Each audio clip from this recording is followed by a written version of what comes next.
नमस्कार। India debate में आप सबका स्वागत है। मैं हूं आशुतोष पाठक। मित्रों, देश में इतने स्लीपर सेल होंगे, वैसे तो लोग चर्चा करते रहते थे बहुत पहले कि हर गली नुक्कड़ पे एक स्लीपर सेल है, लेकिन एनआईए को जो हाथ लगा है वो चौंकाने वाला है। कल मुंबई के 2 जगहों से गिरफ्तारी हुई है, दिल्ली से भी हुई है और उत्तर प्रदेश से भी हुई है। सबके तार जुड़े हुए हैं और तार जुड़े हुए हैं जैसे मोहम्मद से। तैयारी थी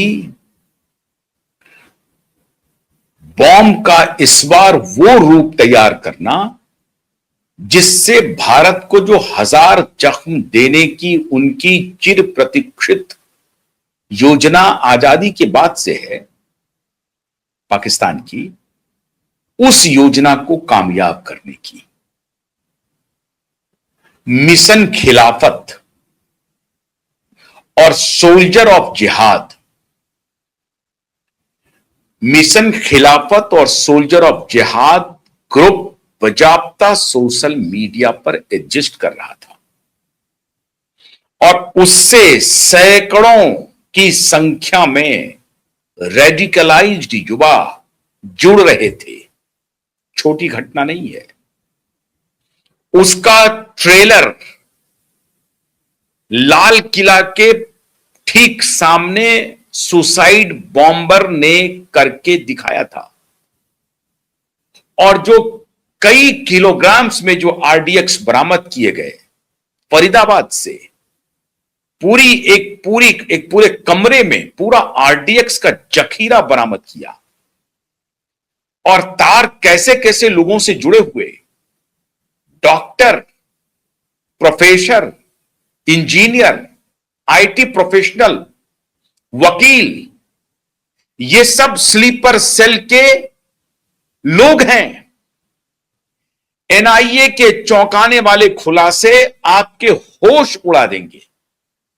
ऐसे खुलासे हैं, आप कल्पना नहीं कर सकते हैं कि भारत में कौन सांप को पाल रहा है, कौन पड़ोसी पाल रहा है। मिशन खिलाफत के नाम पर,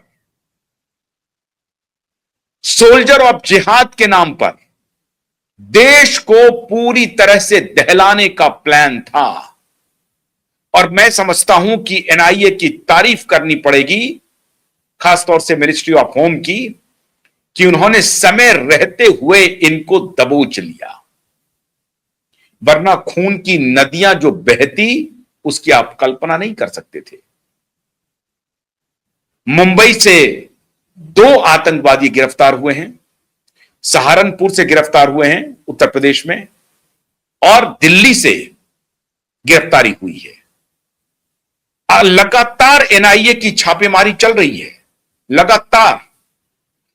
कुछ खबरें आपके बीच आ रही हैं, कुछ खबरें नहीं आ रही हैं, कुछ ऐसी सेंसिटिव खबरें हैं जो एनआईए आपको बता भी नहीं रही है, क्योंकि उनको लग रहा है कि अब स्लीपर सेल किस गली में है, किस मोहल्ले में है, पता करना मुश्किल हो रहा है। इतना खतरनाक मॉड्यूल तैयार हो रहा है और इसीलिए मैंने कुछ दिन पहले आपको कहा था कि पाकिस्तान असल में अपने अंत की तारीख लिख रहा है। भारत सरकार का स्टेटेड स्टैंड है, ऑपरेशन सिंदूर पौज है, शुरू होना अभी बाकी है और शुरू होने की तैयारी शुरू हो रही है। कुछ दिन पहले दिल्ली में मॉक ड्रिल हुआ। लगातार भारतीय सेनाएं जो अलग अलग कमांड पे हैं बॉर्डर इलाकों पे, खासतौर से वेस्टर्न कमांड में लगातार चहलकदमी बढ़ गई है। चाहे ईस्टर्न हो, वेस्टर्न हो, नॉर्थ कमांड हो, नॉर्दर्न कमांड हो, सारे कमांड पर सेनाओं की चहलकदमी बढ़ गई है और एक तरफ सेनाओं की चहलकदमी बढ़ रही है, दूसरी तरफ इंटरनल एजेंसी जो एनआईए है, नेशनल इन्वेस्टिगेटिव एजेंसी, वो अपना काम बखूबी से कर रहा है। जाहिर है यह कोऑर्डिनेशन रॉ के साथ भी होगा। ये कोऑर्डिनेशन स्टेट इंटेलिजेंस के साथ भी होगा, लोकल एरिया इंटेलिजेंस यूनिट जो है उनके साथ भी होगा, स्टेट के जो लोकल एरिया इंटेलिजेंस यूनिट है उनके साथ भी होगा। और ये बेहतरीन कोऑर्डिनेटेड एफर्ट के साथ ये कार्रवाई हो रही है। तभी वक्त रहते मॉड्यूल को अनर्थ किया जा रहा है, उसकी गिरफ्तारी तक हो रही है।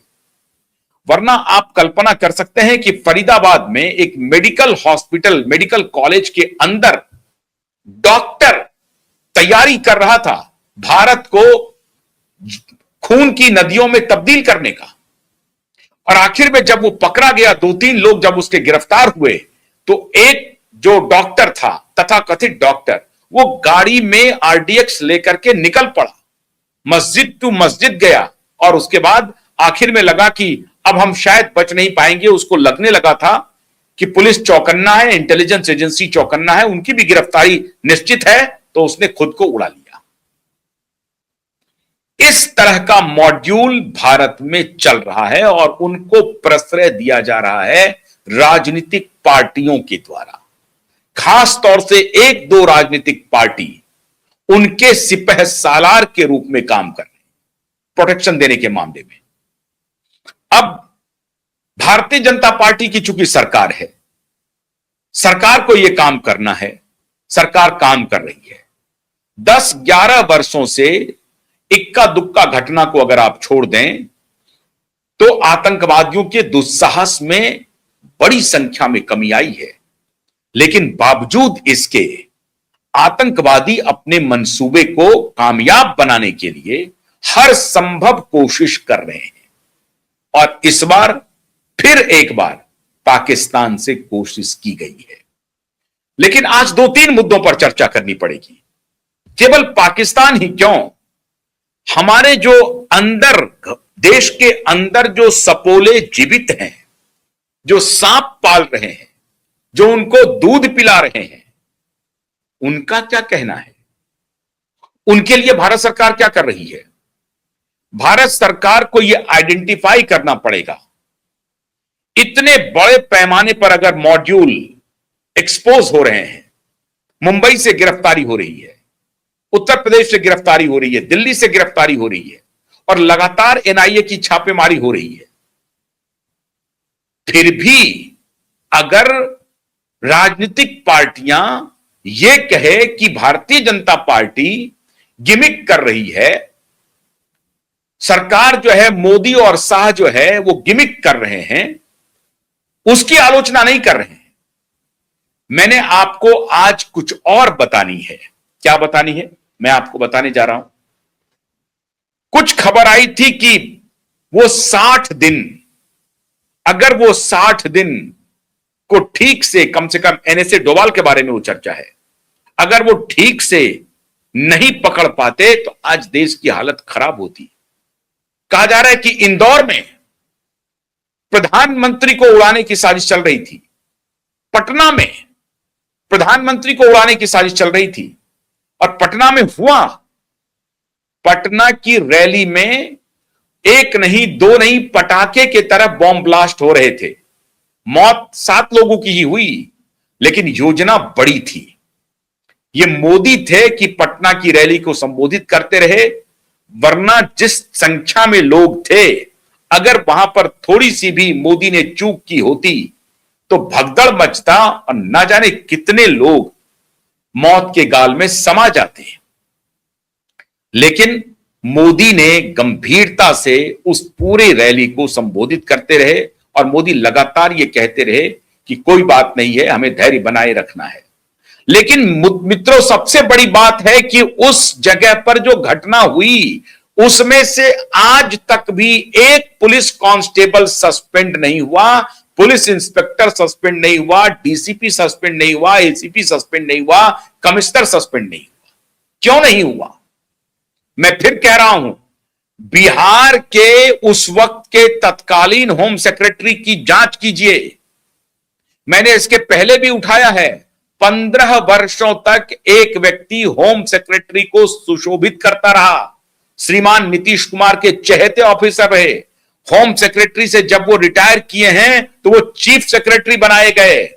और बिहार की पूरी डेमोग्राफी बदल गई। सीमांचल इलाकों की बाहर से बड़ी संख्या में एक विशेष धर्मावलंबी ने पूरा डेमोग्राफी को चेंज किया।